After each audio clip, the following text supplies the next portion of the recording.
everyone, it is Fitz with the Daily Delivery. Why is my nose so red? I don't know. Maybe it's because Kansas State just smoked Baylor at Bramlage Coliseum. I'm back from the arena. Here we go with your Daily Delivery. Thanks for subscribing to our YouTube channel. If you haven't yet, do so. Just click it. It's free. Helps us out. Bing, bang, boom. Big win for the Cats. But an interesting discussion across Twitter amongst K-State fans leading up to the game about Coach of the Year honors and where the Big 12 and the national honors should land. And in an interesting development, a lot of K-Staters seem to agree that Bill Self is probably Coach of the Year in the nation. But here's where I want to take a left turn. I don't disagree with that. Although Scott Drew said after the game he thinks Jerome Tang is the National Coach of the Year because nobody expected K-State to do anything like this. And the Wildcats are now 9-6 in the toughest conference, maybe in the modern history of college basketball. It's been remarkable what Coach Tang's done, but I could get behind Bill Self as National Coach of the Year. Sure, he has a talented roster, but they lost a lot of their roster from the year before.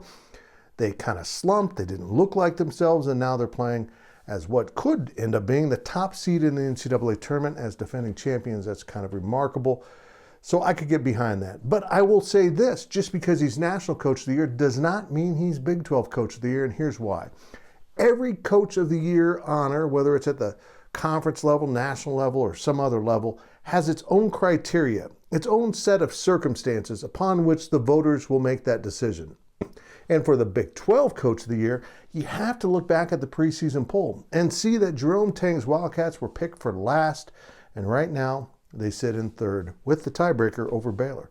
It's impressive what he's done. It's incredible. He should be Big 12 Coach of the Year, and I agree with Scott Drew, the Baylor coach, who had Jerome Tang at his side for his entire time until this season down in Waco. He thinks he should be National Coach of the Year. And again, I got no problem with Bill Self, but I sure do think Jerome Tang could get that. But I'm certain he deserves Big 12 Coach of the Year. Now, a Twitter question that was posed to me during the game is this the best first-year coaching job in K-State history?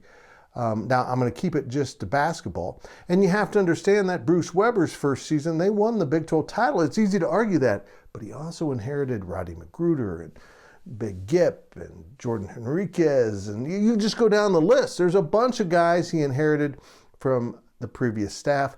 That really didn't happen for Jerome Tang. He had to recruit 11 out of 13 new players, and he's doing it. So my answer to the Twitter question is, yeah, I think it is. It's incredible what he's done. More awaits, and more dancing with the students with the Wabash Cannonball after the game is in his future because Jerome Tang is here and the wins have followed.